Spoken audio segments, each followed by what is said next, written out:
gatoya nkakora indirimbo. Ubwo nanjye nza kubyiyumvishamo nyine gutyo, ndi umuntu ukunda kwiragirira inka, naba nicaye mu rwuri akaririmbo kakagenda kazamuka mfite agakayi n'agakaramu nkandika amagambo, nyuma hakaza kuvamo indirimbo. Abaza kuvamo indirimbo nkayicarana nk'amezi nk'atatu, ukwa kane nkayijyana muri studio nkayikora namaze kumva ko inogeye amatwi yanjye. Burya ikinogeye ugutwi kwawe kinogera n'amatwi y'abandi imbaga nyamwinshi. Noneho gospel yo ndi umuntu ukunda gusenga, ndi umuntu wubaha Imana, ndi n'umukozi w'Imana. Noneho nkavuga nti nanjye nanone mba mbona nk'aba Theo, ba Gonzage, ba Afrika, ba Manuel, nkavuga nti njye watera ikirenge mu cyabo nzakomeza guheranwa n'indirimbo z'igihugu gusa sinakwamamaza Imana. Ubwo naho nza kwicara nkajyana agakaramu kanje n'agakayi nkandika indirimbo ya gospel, nkabanza kureba ibihe naciyemo, namara kubibona nkatangira nkabirundanya, namara kubirundanya ubwo nkakuramo indirimbo. Ibyo ndirimba ni ubuzima bwanjye, ndetse n'ibyo byafasha undi muntu ku ruhande amaze kumva ayo magambo ari muri iyo ndirimbo. Ni muri ubwo buryo natatse muri iyo posiyo. Urakoze cyane. Indirimbo z'Imana ufite se zitwa ngo iki, cyangwa se zarasohotse aho umuntu ashobora kuzisanga? Duhe amakuru. Indirimbo ya mbere ya gospel yitwa Imbaraga. Indirimbo ya kabiri ni Izazirwana bitewe n'intambara naciyemo. Iya gatatu ni Dutarame. Hari indirimbo yitwa Imbaraga. Umuntu ayisanga hehe, yayishaka ate, ayikeneye? Wayisanga kuri YouTube. Ujya kuri YouTube ukandika Nkotanyi Eric. Ubwo kandi yo mu Gifaransa. Ntago ari kayo mu Kinyarwanda, ka Nkotanyi Eric. Ubwo usangaho Imbaraga by Nkotanyi. Icyo gihe nawe ukayumva, wamara kuyumva hari gushyitsa, hari kuvana, hari naho gushyitsa. Kuko ni isanamitima, ubanza kumva ibyo Imana yagiye ikorera Abayisiraheli, wamara kubyumva nawe ukavuga ati nanjye muri ibyo byose yagiye ikora, nanjye hari ikizankorera, hari inzira nanjye izancishamo, nanjye ntabare nka Morodekayi, cyangwa se ntabare nka Hana, cyangwa se ntabare nka Daniel. Yego, urakoze cyane. Noneho iyo ngiyo ubwo zose niho ziri, niyo y'igihugu nihiri cyangwa iz'igihugu sinazishyira ku ma YouTube? Zirakoze sinazishyira ku ma YouTube, ahubwo hariho indirimbo y'umurenge wa Gahini y'imihigo. Urabona muri iki gihugu cy'u Rwanda dufite imihigo. His Excellency yazanye imihigo kugira ngo imihigo y'u Rwanda ikwirakwire mu baturage, abanyarwanda twiteze imbere. Noneho ndavuga ntireka wahimba indirimbo y'imihigo, ariko nkagendera ku murenge w'iwacu. Mpimba indirimbo yitwa Imihigo by Nkotanyi Gahini. Imihigo by Nkotanyi Gahini byaterwaga n'ibyo twakoraga, twubakaga nk'ikaragiro, tugahazana umuriro, ibyo byose ni imihigo, tugahinga ibihingwa, ibyo byose ni imihigo. Byose ndagenda ndabirundarunda mbivanamo indirimbo, kandi iba nziza. Nyijyanye ku murenge w'iwacu barayikunda, nyishiriye meya w'iwacu arayikunda, numva ni byiza, ahubwo binteye ishyaka no gukora n'izindi.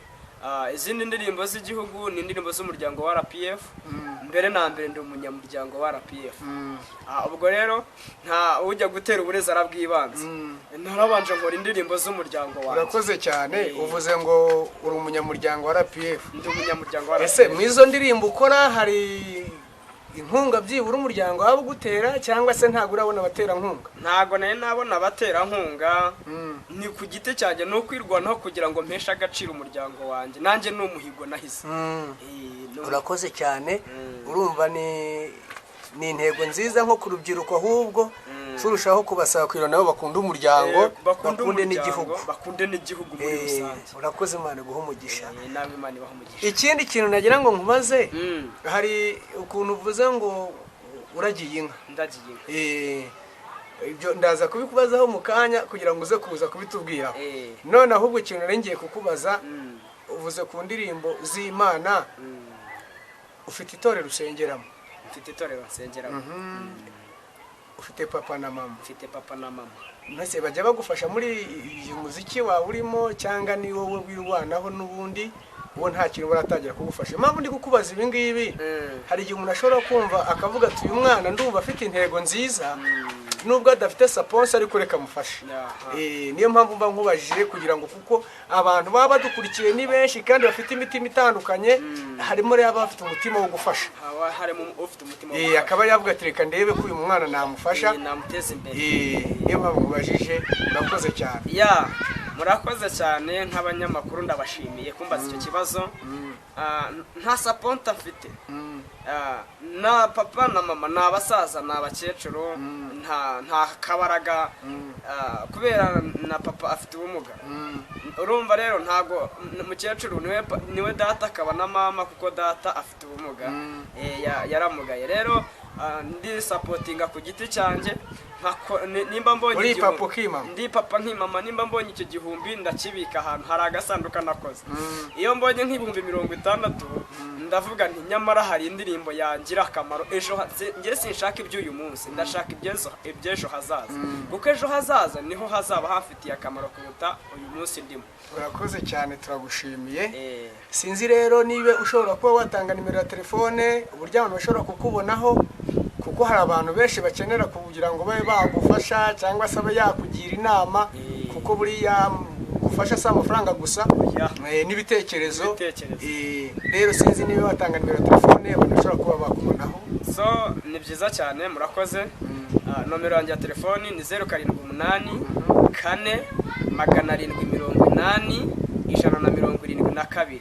078 4 780 172. Iya kabiri ikora kuri WhatsApp ni 078 6 50 13 15.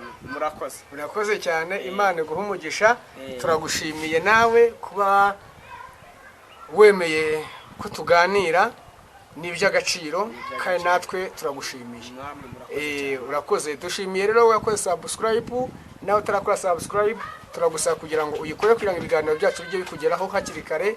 Imana iguhe umugisha. Reka dusengere umwana w'Imana. Turagushimiye Uwiteka Imana ikiranuka, tugushimiye ko abanye natwe muri ibi byose. Ibiganiro twari turimo ni ubuntu bwawe, naho wavanye umwana wawe Nkotanyi. Turagushimiye naho umugejeje, kandi komeza umuteze intambwe, umuhe n'abaterankunga ni mu izina rya Yesu.